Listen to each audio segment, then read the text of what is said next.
O que será que vem à mente quando a gente pensa na relação entre autismo e inteligência? Para muita gente, a imagem que surge é de dificuldade intelectual.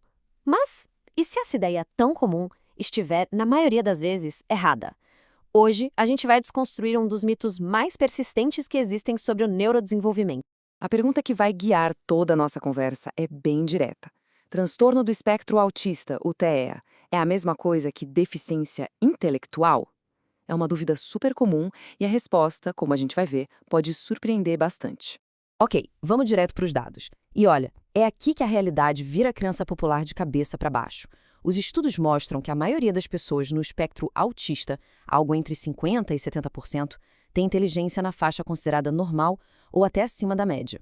A deficiência intelectual pode coexistir? Sim, pode, mas ela é a exceção e não a regra. Então, vamos começar pela raiz do problema, esse grande equívoco. Vamos tentar entender por que autismo e deficiência intelectual são tão frequentemente confundidos e, mais importante, por que é tão crucial separar uma coisa da outra. A ideia de que toda pessoa autista tem necessariamente uma deficiência intelectual está muito espalhada por aí. Só que essa é uma suposição incorreta que pode levar a um monte de coisa: estigma, preconceito e, claro, abordagens de suporte que não são nada adequadas. E para não deixar nenhuma dúvida, vamos direto à fonte oficial, né? O DSM-5, que é o manual que guia os diagnósticos em psiquiatria, é super explícito. Ele diz com todas as letras que o TEA pode ocorrer com ou sem deficiência intelectual. Isso é fundamental porque nos mostra que a inteligência por si só não define o que é o autismo. Bom, se não são a mesma coisa, então o que são afinal? Para entender a diferença, a gente precisa definir os termos. Vamos analisar direitinho o que caracteriza o transtorno do espectro autista e o que caracteriza a deficiência intelectual. A definição clínica do autismo se baseia em dois pilares principais. Primeiro, desafios na comunicação e na interação social. E segundo, a presença de comportamentos repetitivos e interesses bem restritos. Percebe? O nível de inteligência não entra nessa definição central. Agora, a deficiência intelectual, ela é definida por limitações em duas áreas bem específicas: o funcionamento intelectual geral, sabe, coisas como raciocínio, aprendizado, e também nas habilidades adaptativas, que são basicamente as competências que a gente usa no dia a dia. A diferença fica ainda mais clara quando a gente coloca uma coisa do lado da outra. No autismo, o desafio central é sociocomunicacional. Já na deficiência intelectual, o desafio é cognitivo e adaptativo. E aqui tá o pulo do gato. No autismo, a inteligência pode variar para caramba, para baixo, na média ou para cima. Mas na DI, por definição, ela é sempre significativamente abaixo da média. Ok, as definições na teoria estão claras. Mas e na vida real, como isso funciona?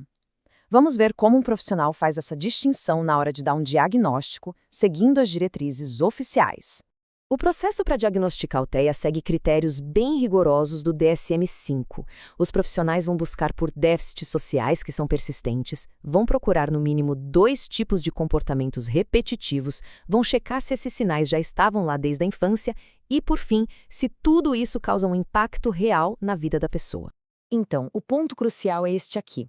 A inteligência não é um critério de diagnóstico, ela é o que a gente chama de especificador.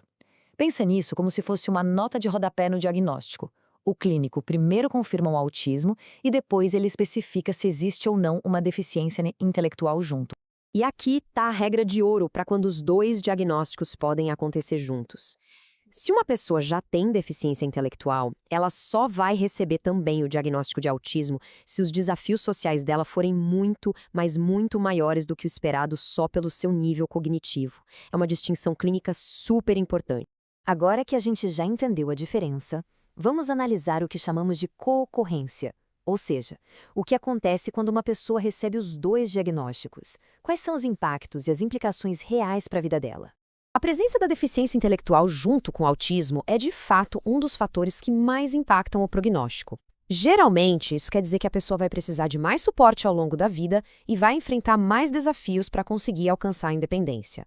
Resumindo, a combinação dos dois diagnósticos geralmente significa uma necessidade de apoio bem mais substancial em várias áreas da vida, sabe? Desde escola, passando pelas atividades do dia a dia, até a vida profissional. E, finalmente, vamos olhar para o futuro. Entender o diagnóstico é só o primeiro passo. O próximo é saber como agir. Vamos dar uma olhada no que a ciência diz sobre o prognóstico e sobre as melhores formas de dar suporte.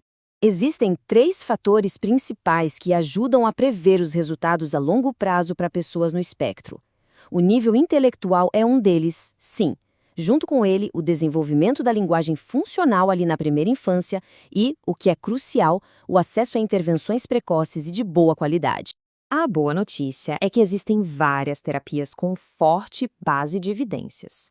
Abordagens como a análise do comportamento aplicada, a famosa ABA, junto com fonoaudiologia e terapia ocupacional, elas são fundamentais para desenvolver habilidades e promover a autonomia, não importa qual seja o perfil da pessoa. E é essencial entender que não tem receita de bolo, sabe? O suporte que funciona de verdade vem de um plano individualizado, feito sob medida por uma equipe com vários profissionais que trabalham juntos para atender a todas as necessidades daquela pessoa. No fim das contas, a razão para a gente mergulhar nessa distinção vai muito além da terminologia. O que está em jogo é garantir que cada pessoa receba o apoio certo, na hora certa, com base nas suas necessidades reais, e não num estereótipo antigo e ultrapassado. Separar autismo de deficiência intelectual não é só um detalhe técnico. É o ponto de partida que define todo o caminho, todo o percurso de suporte, de desenvolvimento e, principalmente, de qualidade de vida. Porque um diagnóstico preciso, ele muda absolutamente tudo.